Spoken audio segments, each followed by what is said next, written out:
Sir Alex had other ways of getting into his players' heads, including what became known as the hairdryer, a term first coined by United striker Mark Hughes. The hairdryer.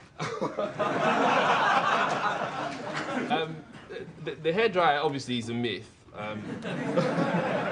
Let me just put that out there, but that apparently was the treatment that underperforming players received from Sir Alex. And so basically he's standing in close proximity and he's shouting so hard that your hair goes like this. Shout at you and physically blow you out of the room. Can I show you a little video? Oh dear me.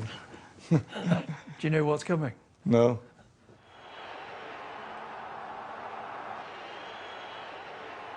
We're not lip reading.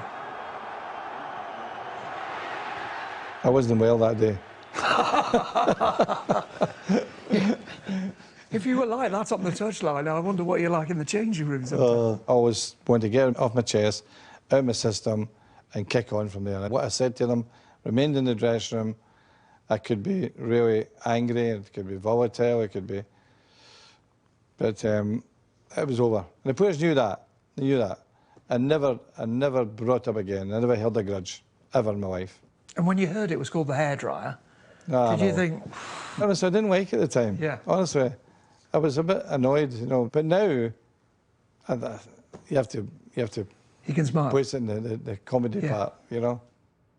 We played Benfica away, got beat. We didn't play well, and he was shouting at me, and I thought I was one of our best players on the day.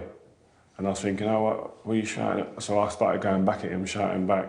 And the problem is, which I failed to learn quickly, is that the more you shout at him, the louder he gets, and the more aggressive he gets, and the closer he gets to you.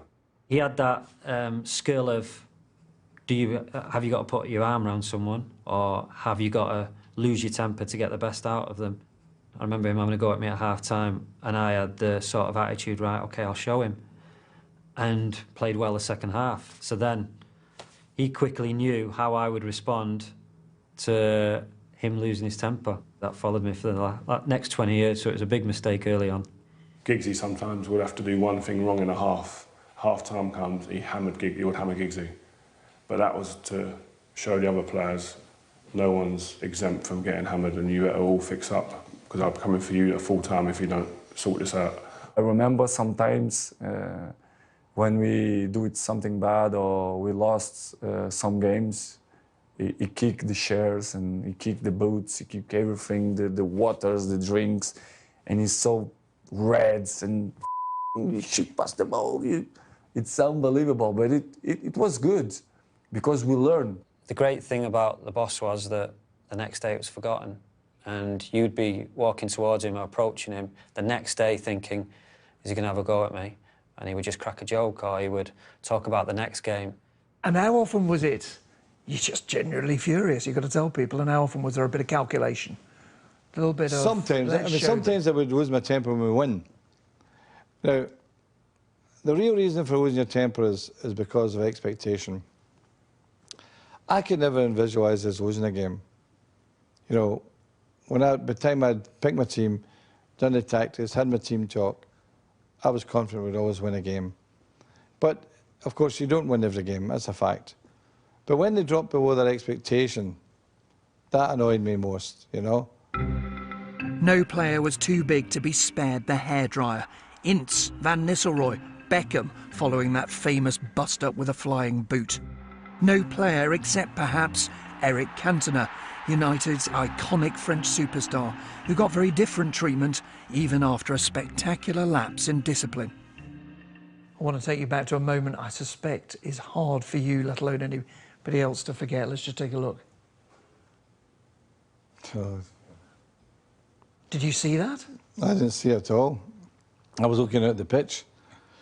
But as you see what was done. It was a problem for the club because it got such headwinds. It was front page, and we decided to have a meeting at the Alder Wedge the next night.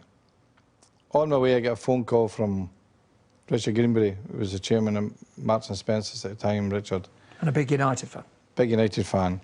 He says, well, don't let Cantona go. He'll give you great moments of joy. I said, I know that.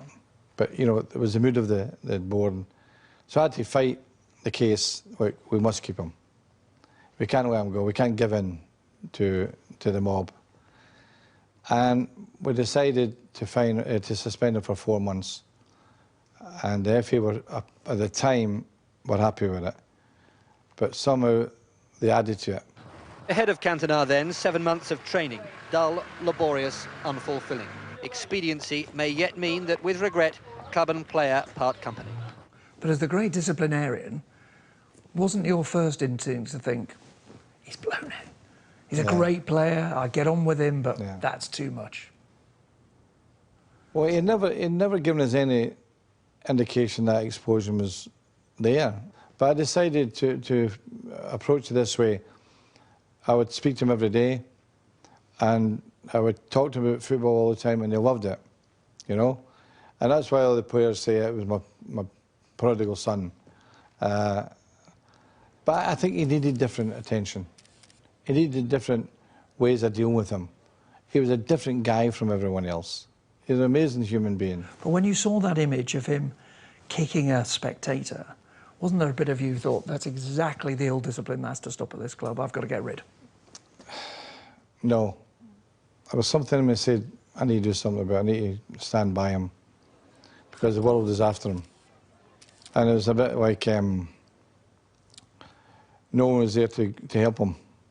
And I said, well, it'll have to be me, because I'm his manager. I think the thing that amazed me and used to frustrate me at times was his man management. I'd never seen him have a go at Eric Cantona, for example. Some of the players would resent that. Why is he not having a go at Cantona? He's missed a penalty. Or why is he not having a go at Cantona? He had an awful game. The manager knew in the long run that he would come good, that he would produce the goods at the right time. Yeah, his man management was second to none.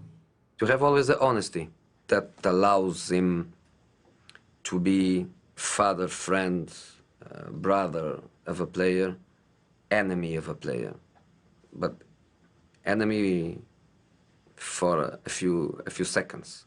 But then the brother comes again, or the old brother, or the father. These human qualities are absolutely crucial to be a great leader.